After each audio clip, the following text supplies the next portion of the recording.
नमस्कार साथियों। हरियाणा पंचायत में आप सभी का स्वागत है। मैं हूं नवीन कुमार और आज हम बात करने जा रहे हैं तोसाम की विधायक किरण चौधरी की। किरण चौधरी के बारे में बात करना इसलिए जरूरी हो जाता है क्योंकि हाल ही में लोकसभा चुनाव के बाद उन्होंने हाथ का साथ छोड़कर बीजेपी का दामन थाम लिया था और उसके बाद जो राजनीतिक गलियारे हैं उसमें लगातार चर्चाएं जोरों पर हैं कि क्या अब की बार बीजेपी यहां पर किरण चौधरी को विधायकी का उम्मीदवार बनाएगी, यानी कि विधानसभा में टिकट देगी, या फिर यहां पर बीजेपी किरण चौधरी को नज़रअंदाज करके अपने पुराने कार्यकर्ताओं को यहाँ पर टिकट देगी। और इसका फायदा या नुकसान यहाँ पर बीजेपी को कितना हो सकता है, साथ ही साथ यहाँ पर किन समीकरणों को साधते हुए बीजेपी यहाँ पर राजनीति करना चाहेगी, और किरण चौधरी को यहाँ पर अगर टिकट देती तो क्यों देगी, और अगर टिकट नहीं देती है तो क्यों नहीं देगी। तो चलिए सबसे पहले यहाँ पर बात कर लेते हैं किरण चौधरी की राजनीतिक इतिहास के बारे में। 2005 में यहाँ पर किरण चौधरी ने जो विधानसभा का उपचुनाव हुआ था उसमें 1,26,000 वोट लिए थे। उनके जो विरोधी खेमे के जो नेता थे यहाँ पर उनको मात्र 550 वोट के आसपास मिले थे,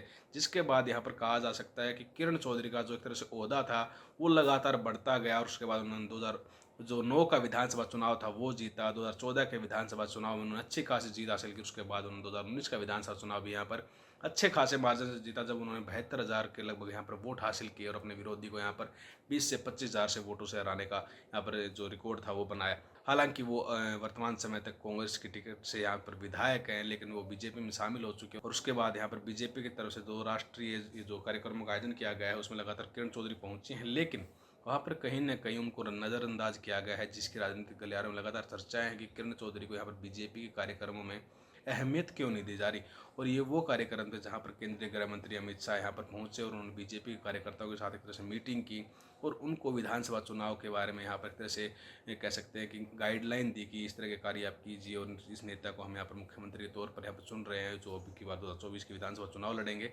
तो इसी कुछ मसले पर बीजेपी की तरफ से मीटिंग का आयोजन किया गया और किरण चौधरी यहाँ पर पहुंची, लेकिन कहीं ना कहीं उनको ज़्यादा तवज्जो ना देना की बार यहाँ पर किरण चौधरी के बारे में आशंका पैदा करता है कि क्या किरण चौधरी को यहाँ पर बीजेपी साइडलाइन करके यहाँ पर अपने जो पुराने कार्यकर्ता हैं उनको टिकट देगी। तो इसमें सबसे पहले यहाँ पर एक बात आती है कि बीजेपी अब की बार ध्यान रख रही है कि कहीं ना कहीं दल बदलूं की वजह से जो उनको नुकसान होता है वो उनको ना उठाना पड़े, क्योंकि इसका एक कारण होता है यहाँ पर जो उनके खुद के जो कोर वोटर होते हैं, कोर कार्यकर्ता होते हैं, वो काफ़ी लंबे समय से पार्टी को मजबूत करने के लिए उस एरिया में या फिर उस विधानसभा में लंबे समय से जुटे हुए होते हैं। और अगर उनको नज़रअंदाज किया जाता है तो वो वोटर्स उनसे छिटक जाते हैं और सिर्फ पार्टी यहाँ पर दल बदलू जो नेता होता है उसके वोट बैंक पर यहाँ पर सिर्फ सिमट कर रह जाती है, जिसके कारण पार्टी को यहाँ पर बड़ा नुकसान होता है। क्योंकि यहाँ पर नुकसान 2 तरह के होते हैं, एक तो दूसरे पर आश्रित होना, साथ ही साथ खुद का वोट बैंक जिसकी जो अपनी नींव होती है उसको खो देना किसी भी पार्टी के लिए यहाँ पर सबसे बड़ा नुकसान होता है। और बीजेपी इस बात का ध्यान रखेगी क्योंकि 2024 के जो लोकसभा चुनाव हुए थे उसमें बीजेपी को कहीं ना कहीं इस बात की कमी जरूर महसूस हुई होगी कि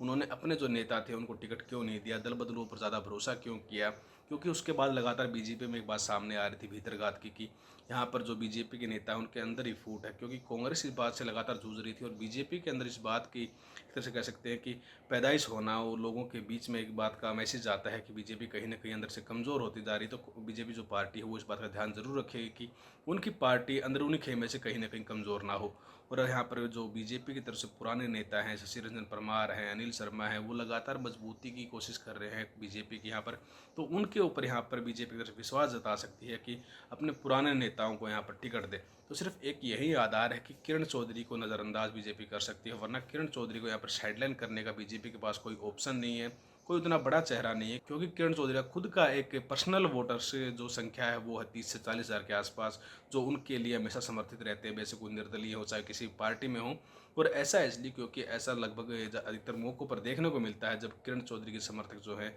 उनके प्रति अपने जो एक तरह से निस्वार्थ भाव से जो भावना जो समर्थन है वो जताते हैं। और इसी के आधार पर बीजेपी उनको यहाँ पर जो लगातार चर्चाएं आ रही है कि वो किसानों को संभालने का यहाँ पर जिम्मा किरण चौधरी दे सकते हैं, क्योंकि वो उस बेल्ट से आती हैं जहाँ किसान बहुल इलाका है। साथ ही साथ किसानों की जो जिम्मेदारी है, किसानों की जो समस्याएं हैं उनको यहाँ पर एक तरह से कन्वे करने के लिए किरण चौधरी बीजेपी के लिए प्रमुख भूमिका निभा सकती है। तो इस हिसाब से किरण चौधरी के ऊपर बीजेपी यहाँ पर पत्ते खेल भी सकती है। लेकिन यहाँ पर बीजेपी में शामिल होने के बाद जो बीजेपी की तरफ से नेता थी यहाँ पर अनीता मलिक, उन्होंने कांग्रेस ज्वाइन कर ली। और यहाँ पर लगातार इस विधानसभा पर एक बात चर्चा आम है कि यहाँ पर किरण चौधरी को अगर कोई टक्कर दे सकता है तो वो अनीता मलिक है। और अनीता मलिक यहाँ पर बीजेपी की तरफ से टिकट की दावेदार भी मानी जा रही थी विधानसभा चुनाव में, लेकिन किरण चौधरी के यहाँ पर ज्वाइन करने के बाद वो बीजेपी से छिटक कर कांग्रेस के खेमे में आ गई। और कांग्रेस में जो लिस्ट है यहाँ पर उम्मीदवारों की वो लगातार बढ़ती जा रही है कि यहाँ पर कम से कम 10 से 12 ऐसे कैंडिडेट जो अब की बात तोसाम विधानसभा से जो टिकट की दावेदारी यहाँ से कर रहे हैं। वहीं बीजेपी को कितना फायदा रह सकता है किरण चौधरी को यहाँ से टिकट देने में,